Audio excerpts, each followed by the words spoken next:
Hi, I'm Courtney Edwards, Clinical Associate Professor of Accounting at the Kenan-Flagler Business School and Associate Director of the UNC Tax Center. Here at the Tax Center, we're often talking about empirical research, that is, drawing conclusions from analyzing data.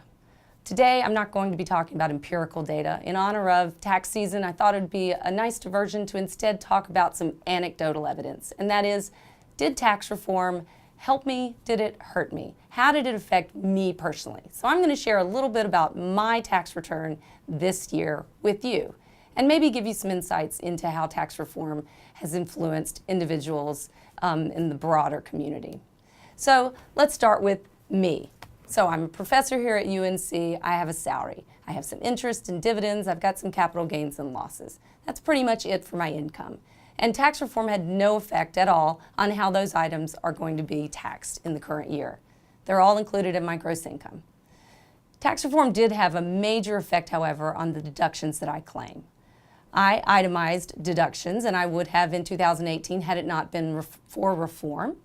And I continue to itemize in 2018 with reform. And that's actually pretty important because one of the big changes that reform brought in was a major increase in the amount of the standard deduction, almost double what it was or what it would have been without reform. So despite this increase in the standard deduction, I continue to have enough itemized deductions that I will claim those instead. But note that for a lot of taxpayers, they will now be claiming the standard deduction, which is going to make taxes a lot simpler for them. They don't have to keep track of individual expenses and receipts. Instead, they can just claim a set standard deduction amount and reduce their taxable income by that instead. But let's get back to me. I'm itemizing still, despite reform. And so what are those itemized deductions? I, like a lot of people, have the big three. I've got charitable contributions, I pay mortgage interest, and I pay state taxes. So for those first two, there's no change in what my life looks like now compared to what it would have looked like this year without reform. I'm claiming the full amount of my mortgage interest, and I'm claiming all of my charitable contributions. Tax reform did change. It did change the amount of mortgage interest that people can deduct, but the cap on the amount of debt for which interest is deductible was lowered from $1 million, basically $1.1 million in some circumstances, to $750,000. My mortgage isn't that big, so I can continue to deduct, and I imagine a lot of you out there in that same situation. But the third itemized deduction, state taxes, that's where a lot of action happened for a lot of people who, like me, are itemizing and paying state taxes. So state taxes, income taxes and property taxes on their home are the big two that create most of our deductions for state taxes. And those amounts, when you add them together under old law, fully deductible as an itemized deduction, but thanks to reform now are capped at $10,000. So that cap is affecting a lot of people and limiting the amount of state taxes that they can deduct, and it affected me as well. So that means the total amount of my itemized deductions this year are smaller than they would have been had it not been for reform, and that, as a result, means my taxable income is higher this year than it would have been. The other thing that's influencing the amount of my taxable income are personal and dependency exemptions. 2018 personal and dependency exemptions would have been $4,150 times each person on the tax return and dependent claimed. For me, that would have been 2. I would have therefore been able to reduce my taxable income by $8,300. Thanks to reform, that amount is now 0.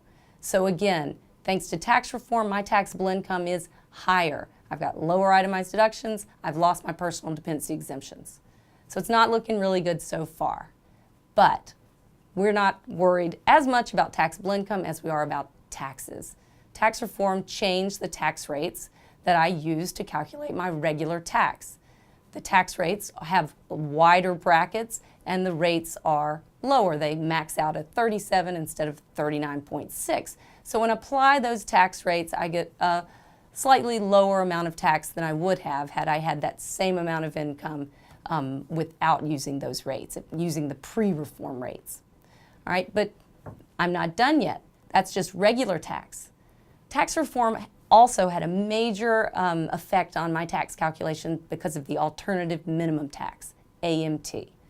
AMT, without getting into too many details, is an alternative calculation of taxable income that increases the base and lowers the rates. Taxpayers then compare their tax calculated under this alternative method to the regular tax, and they pay whichever is higher. So Without reform, I would have paid alternative minimum tax. With reform, I don't. The reason is alternative minimum tax has an exemption amount, and that exemption amount is not only slightly higher thanks to tax reform, but it's phased out at a much higher level of income, which means I get to keep most of my exemption under the alternative minimum tax world, and therefore I avoid being subject to the alternative minimum tax. That was a major change and a major reduction in my taxes for 2018 relative to what life would have been like had reform not passed into law. But I'm still not done. There's one more thing that affects my total taxes, the child tax credit. Under pre-reform law, the child tax credit amount was $1,000 and it was subject to phase out again at a certain level of income. Under reform law, that child tax credit is double that amount. It's $2,000, and more importantly, the phase-out threshold was increased significantly.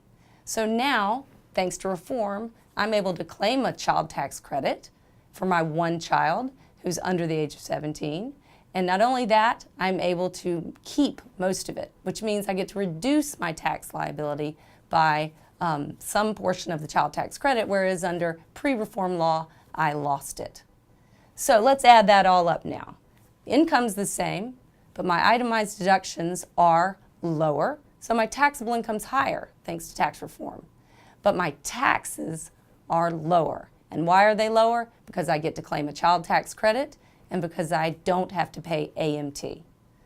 All right, so it's looking pretty good for me. In fact, my taxes were lower this year by about 10% of what they would have been had reform not passed into law. And some evidence is showing that most individuals are showing reduced taxes as a result of reform. There's been some recent media coverage about people being unhappy with the effects of tax reform on their tax liabilities. And this is somewhat confusing for the uninitiated. What's going on here is that individuals' tax refunds are smaller than they were in 2017. Well, for me, I actually had to make a tax payment, and that tax payment is actually higher than the payment I made last year. So I'm in a similar situation. If tax reform saved me all these taxes, why am I not feeling it now that it's time to actually file my return? And the answer is that the administration changed the withholding tables back in 2018 to reflect the lower tax rates and the other changes in reform that were going to result in lower taxes for most individuals. That's a little insight into my individual tax situation. And again, everybody's situation is different. And so the important caveat is be sure you know that different circumstances, different individuals will have different results, but that is a general rule for a lot of people who, like me, have some common forms of income and some common forms of deduction. The result can be a fairly significant reduction in individual tax liability. So thanks for listening. And if you want to read more information, check out my blog post. And also be sure to follow the UNC Tax Center on LinkedIn.